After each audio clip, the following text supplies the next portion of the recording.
sistema de votação majoritária para o Executivo, que não me parece que esteja em debate.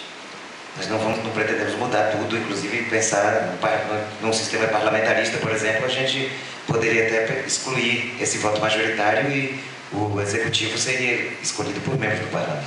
Não é disso que nós estamos tratando. Então vamos separar o Parlamento, o Poder Legislativo. O princípio que para mim é mais caro nessa matéria é a preservação da proporcionalidade.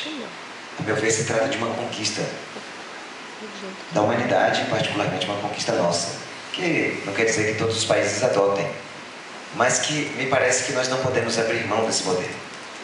E não podemos abrir mão desse modelo não pelas vantagens que tem os demais modelos, que tem sim, mas pelas características culturais e políticas da nossa sociedade, que obviamente seja em relação a qualquer desses modelos de lista fechada, de voto distrital misto ou de voto distrital puro, ele tem que ser levado em conta. Que sociedade receberá esse modelo? Tanto prova que nós temos um modelo muito similar ao de lista, que eu me recuso a chamar de lista aberta, mas eu vou usar apenas porque a nossa lista não é aberta, apesar do que parece. Mas um sistema muito parecido nós temos na Finlândia e lá funciona muito bem. E nós temos um modelo que é uma fraude, que as pessoas votam pensando que votam em candidatos, mas antes de tudo votam no partido, o que autoriza a eleição de pessoas que não aquelas que foram diretamente votadas, na medida em que ela define o número de vagas que vai ser obtido e não define quem vai ser o eleito, porque o eleito depende de outra conta, que é do número total de cada um, de cada votos obtidos pelos membros da coligação. O mérito que tem na lista fechada é a transparência extrema. As pessoas votam sabendo que a consequência do seu voto, sem abrir mão do sistema proporcional, é a eleição de tais e quais pessoas. E não se abre mão do voto do sistema proporcional. Entretanto, me parece complicado fazer uma defesa cega, e é aí que eu quero dizer que autorizo vocês a procurarem o PROCON, desse modelo de lista fechada, pelo menos da forma como está sendo proposto por grupos no Congresso Nacional, porque da forma como ele está, ele suprime qualquer possibilidade de manifestação final do eleitor sobre a ordem e ao mesmo tempo ele concede um nível extremo de poder para partidos políticos que não têm a menor democracia interna. Então, o modelo eu estou falando em meu nome, não do MCCE nem de ninguém, são reflexões que estão em andamento. O modelo que eu preconizo, ele tem que partir da necessária democratização dos partidos políticos, para que as listas sejam formadas com uma democracia interna muito viva, e, por outro lado, ele demanda a necessidade de que nós vejamos que se existem dezenas de modelos de sistema, até de lista fechada também tem alterações. Uma delas é a diferença entre lista fechada, bloqueada e desbloqueada. Na fechada, o voto é simplesmente para o partido e é possível, e a lista é definida pelo número de eleitos, número de cadeiras conquistadas, e os primeiros da lista ocupam as cadeiras. Na desbloqueada, a lista é fechada, mas o eleitor pode alterar, como acontece na Itália, pode alterar por decidir por um voto nominal. O que, atingidas determinadas fórmulas, ou cumpridas determinadas fórmulas matemáticas, pode servir para alterar a posição das pessoas na lista. Mas pensando em termos de princípio, eu já disse que me afilio, pelo tempo de 8 minutos, não dá para dizer exatamente porquê, senão não vou conseguir dizer mais nada, ao sistema proporcional. Eu discordo de qualquer modelo, ainda que parcialmente, de voto majoritário para o parlamento.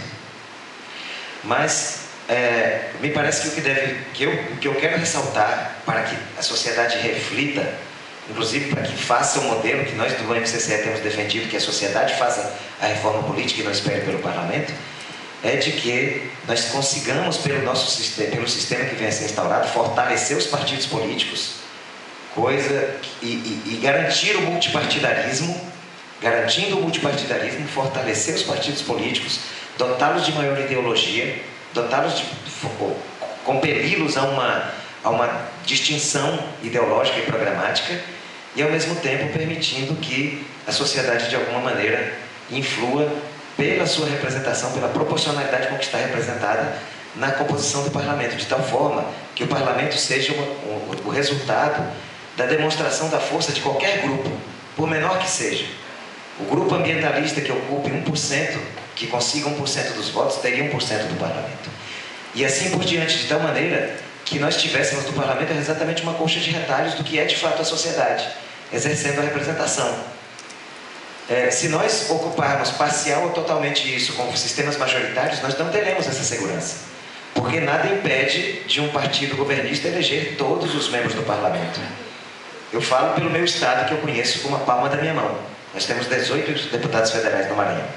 Se nós tivéssemos o voto distrital puro, os 18 seriam membros de, sei lá, de alguma família, ou ligados a ela. Por quê? O poder político oligárquico, o poder político econômico, ele incide sobre o distrito, definindo quem vai, seja pela ajuda na campanha, seja pelas consequências da eleição. Porque se a função do deputado distrital é representar aquele seu distrito, se ele for uma pessoa desantenada com o poder central, ele não ajuda o distrito. Não quer dizer que eu esteja defendendo, seja sendo contra filosoficamente. Eu acho que filosoficamente é muito bom discutir o voto distrital, mas na nossa realidade ele seria o prato cheio para as oligarquias por poder econômico. Não é à toa que ele seja defendido justamente por essas mesmas pessoas. Por exemplo, eu não vou dizer de que estado eu estou me referindo, depois alguém descubra aí, mas é o meu. Aquela pessoa que mais se beneficia da ordem lá é defensor do voto distrital. E justamente nós não temos a menor dúvida do porquê. Seria um prato cheio. Em Mato Grosso, com 8 deputados federais, dividido em 8 distritos, seria simplesmente para o grupo político mais poderoso, eu nem quero saber qual é, não estou falando de grupos em particular, ele teria facilidade de escolher 8 pessoas para jogar todo o peso na eleição dessas 8 pessoas e fecharia todas as 8 vagas de deputado federal. E o voto distrital puro só mitigaria isso, porque deixaria a possibilidade de participação das minorias com metade, mas a outra metade estaria definida pelo poder econômico e político, que tem como maior motor o clientelismo, que é uma marca ainda muito forte do comportamento eleitoral brasileiro.